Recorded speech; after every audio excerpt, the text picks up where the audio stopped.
This is Sky Ray, an ordained Animist Minister with the Web of Life Church and Spirit Bridge practitioner, and this is Between Worlds, a podcast where we explore the healing modality of sound journeys. A sound journey is an immersive experience that uses rhythm, drumming, rattles, voice, and other sounds to help guide you into a relaxed and receptive state of awareness. Much like a guided meditation, it invites you to turn your attention inward and explore the landscapes of your imagination, intuition, and inner wisdom. Each person's experience is unique. Some people receive images, memories, insights, emotions, or simply a deep sense of peace. There is no right or wrong way to experience a sound journey. The invitation is simply to relax, listen, and allow whatever unfolds to unfold. In these podcasts, I am sharing journeys from my personal practice. These stories are not meant to tell you what to believe, but rather to offer a glimpse into the symbolic and spiritual experiences that can emerge when we enter an altered state through sound, intention, and imagination. Whether you listen as a seeker, a dreamer, or simply out of curiosity, I invite you to approach these journeys with an open mind and an open heart. This journey is titled Magma. As the drum begins, I stand in journey space, invoking the Avebury Matriarch Dragon. Her face appears out of the darkness. I speak to her about poverty and victim consciousness. I cannot seem to shift out of them. I still feel like a victim of circumstance no matter what I do. She motions for me to climb onto her back.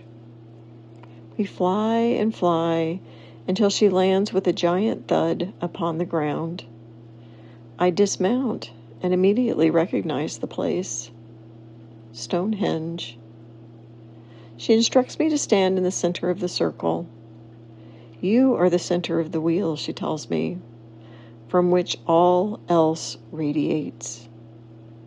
I imagine giant spokes emerging from my body, shooting outward toward the stone monoliths, forming a vast wheel with me at its center.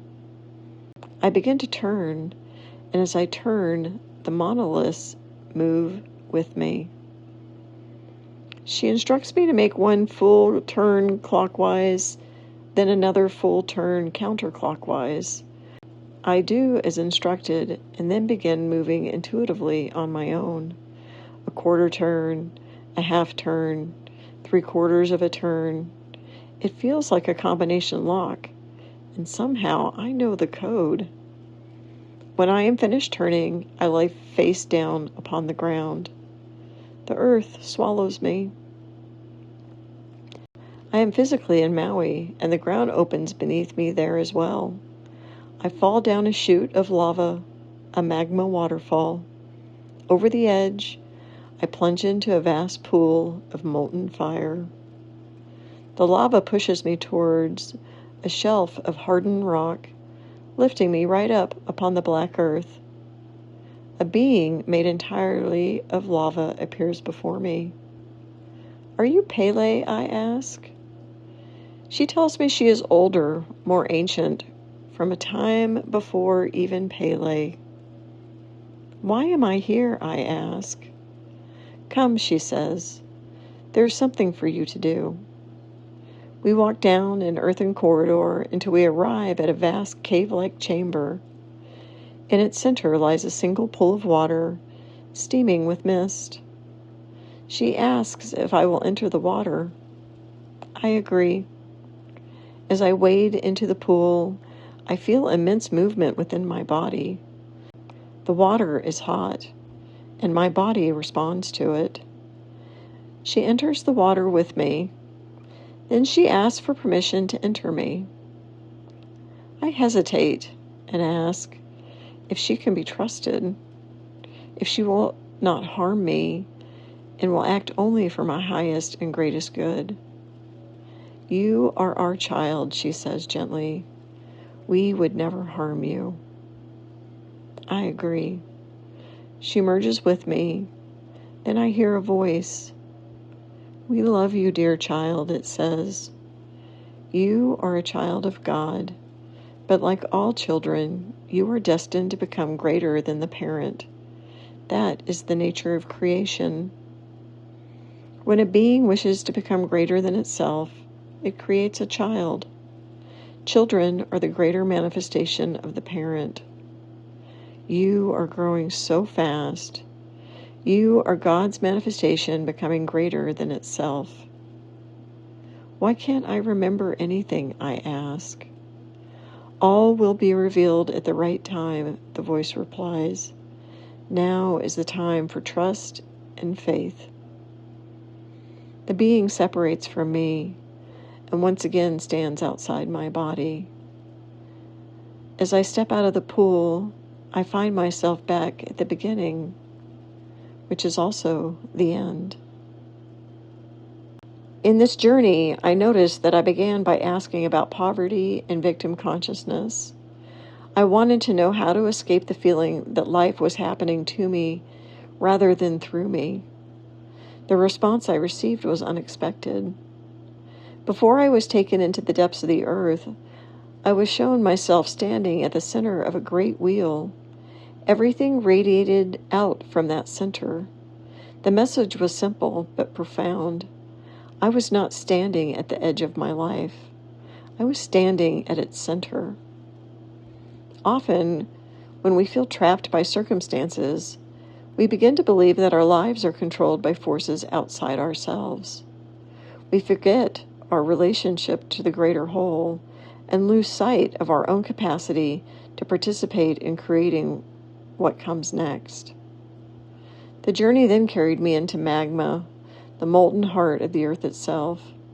There I encountered an ancient being who spoke not of limitations, but of growth, not of lack, but of becoming.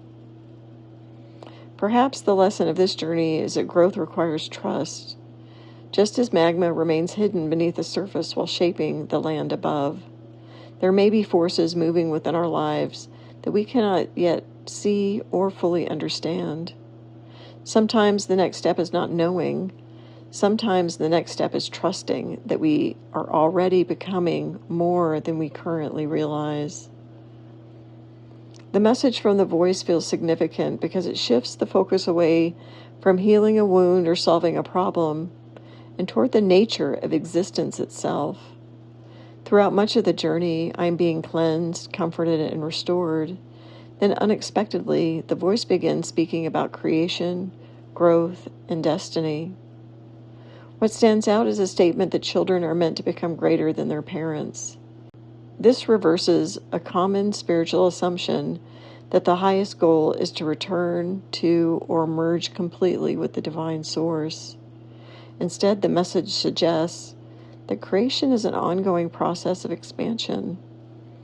God creates not to produce copies of itself, but to produce something new that can grow beyond its original form. Thank you for joining me, Sky Ray, Between Worlds. If there is one thing I hope you carry with you, it is the reminder that you are not standing at the edge of your life looking in. You are standing at the center of it. Even when circumstances feel uncertain, even when the path ahead is unclear, you remain connected to something greater than yourself. Until next time, may you find the courage to trust what is unfolding, the wisdom to recognize your own place within the larger pattern, and the faith to continue moving forward even when all has not yet been revealed.